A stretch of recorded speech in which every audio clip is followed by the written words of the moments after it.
معزز بزرگوں اور دوستو، جب ابراہیم علیہ السلام آگ سے نکلے اور نمرود نے دیکھا اور ان کی قوم نے دیکھا کہ یہ بندہ آگ میں جلا نہیں ہے تو وہ خوف میں مبتلا ہو گئے، اور ان لوگوں نے فیصلہ کیا کہ اس بندے کو نہیں چھیڑنا ہے، ابراہیم علیہ السلام کو اب نہیں چھیڑنا ہے، کیونکہ آگ اس کو نہیں جلا سکی، تو اس لیے ان کے ساتھ کچھ ضرور بڑا معاملہ ہے۔ اور ابراہیم علیہ السلام کو ان لوگوں نے چھوڑ دیا اور کچھ کہنا مناسب نہیں سمجھا، اور ابراہیم علیہ السلام وہاں سے ہجرت کرنے کا ارادہ کیا۔ اور جب ہجرت کرنے لگے ابراہیم علیہ السلام تو اپنے ساتھ اپنی بیوی حضرت سارہ علیہ السلام کو لیا اور اپنے بھتیجے لوط علیہ السلام کو لیے، کیونکہ جب ابراہیم علیہ السلام آگ سے نکلے تو قوم کو ایمان لانا چاہیے تھا اس معجزے کو دیکھ کر، لیکن کسی نے بھی ایمان نہیں قبول کیا۔ قرآن کہتا ہے فآمن لہ لوط، کہ لوط علیہ السلام نے جب دیکھا کہ ابراہیم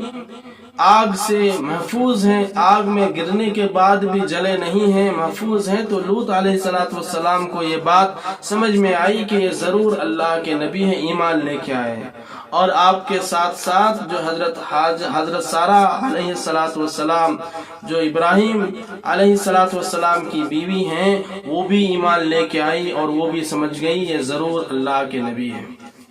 ابراہیم علیہ السلام وہاں سے اپنے وطن سے نکل کر اپنے باپ کو، ماں کو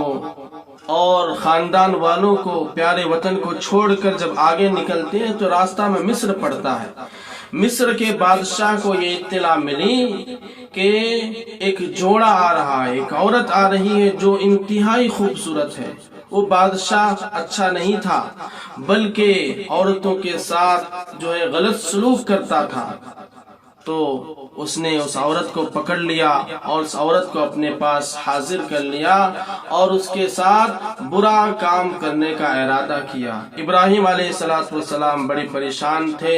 اور ابراہیم علیہ السلام نماز پڑھ کے اللہ سے دعا مانگ رہے تھے کہ اللہ اس کی بیوی کی عزت و آبرو کی حفاظت فرما۔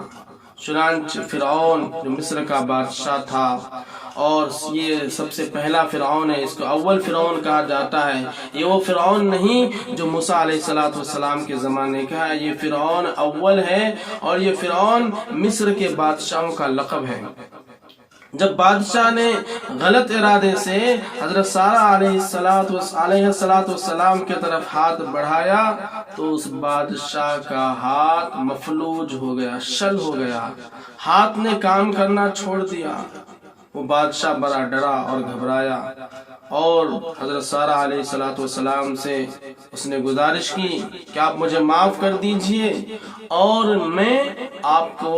اور دوبارہ ستاؤں گا نہیں، ہاتھ نہیں لگاؤں گا۔ لیکن روایت یہ بھی ہے کہ اس بادشاہ نے اپنے ہاتھ کے اچھا ہونے کے بعد ہوس میں جو ہے پاگل ہو کر اور ایک مرتبہ، چونکہ ہوس میں پاگل تھا تو اور ایک مرتبہ حضرت سارہ علیہ السلام کی طرف ہاتھ بڑھایا، پھر جو ہے اس کا ہاتھ شل ہو گیا، مفلوج ہو گیا، ہاتھ نے کام کرنا چھوڑ دیا۔ پھر اس نے دعا کیا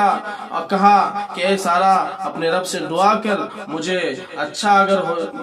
اگر کر دے گا، میرا ہاتھ اگر محفوظ رہے گا تو میں طرف ہاتھ نہیں بڑھاؤں گا، تیری طرف ہاتھ نہیں بڑھاؤں گا۔ اچھا، حضرت سارہ علیہ السلام نے دعا کیا، اس کا ہاتھ اچھا ہو گیا، لیکن پھر اس کمبخت بادشاہ نے تیبارہ ہاتھ بڑھایا، چونکہ وہ ہوس میں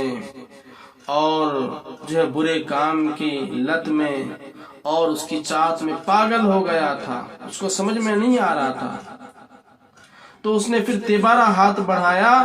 تو پھر اس کا ہاتھ شل ہو گیا، پھر مفلوج ہو گیا، ہاتھ نے کام کرنا چھوڑ دیا۔ اب کی بار اس نے پکا ارادہ کیا اور حضرت سارہ علیہ السلام سے کہا کہ اگر اب میرا ہاتھ اچھا ہو جائے گا تو ہرگز میں آپ کے طرف غلط ارادے سے ہاتھ نہیں بڑھاؤں گا۔ چنانچہ حضرت سارہ علیہ السلام نے دعا کیا اور وہ بادشاہ جو فرعون تھا حضرت سارہ علیہ السلام کو تیبارہ ہاتھ نہیں لگایا اور ان کو چھوڑ دیا، اور جو ہے ایک اللہ کی نیک بندی سمجھ کر جو فرعون جو تھا اس کی کوئی بیٹی تھی ہاجرہ علیہ السلام، ان کو ان کی خدمت میں دے دیا کہ جاؤ ان کو اپنے ساتھ لے کے جاؤ۔ تو میرے دوستو، جو آدمی بھی دین کی خدمت کرتا ہے وہ یوں ہی نہیں بلکہ ان کو بہت ساری قربانی دینی پڑتی ہے، بہت کچھ وطن سے نکلنا پڑتا ہے، قوم سے نکلنا پڑتا ہے، ماں باپ اور خاندان کی دشمنی مول لینی پڑتی ہے اور بہت ساری قربانی دینی پڑتی ہے، پھر جا کر کے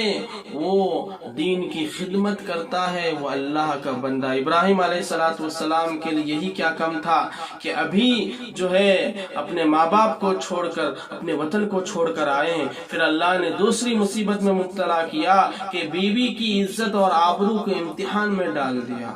پھر سارہ علیہ السلام جب فرعون کے دربار سے واپس ہوئی، ابراہیم علیہ السلام نماز میں مشغول تھے، اپنے رب سے دعائیں کر رہے تھے اپنی بیوی کی عزت و آبرو کی حفاظت کی۔ تو اشارے سے پوچھا کیا ہوا؟ تو حضرت سارہ علیہ السلام نے اشارے سے سمجھایا کہ میں محفوظ ہوں اور محفوظ رہ گئی، اللہ نے مجھے بچایا اور اللہ نے اس ہاجرہ کو تحفے میں عطا کیا ہے۔ تو میرے دوستو، یہ ابراہیم علیہ السلام کا ایک یہ بھی امتحان تھا جس کا آپ کو سامنا کرنا پڑا۔ ابراہیم علیہ السلام کو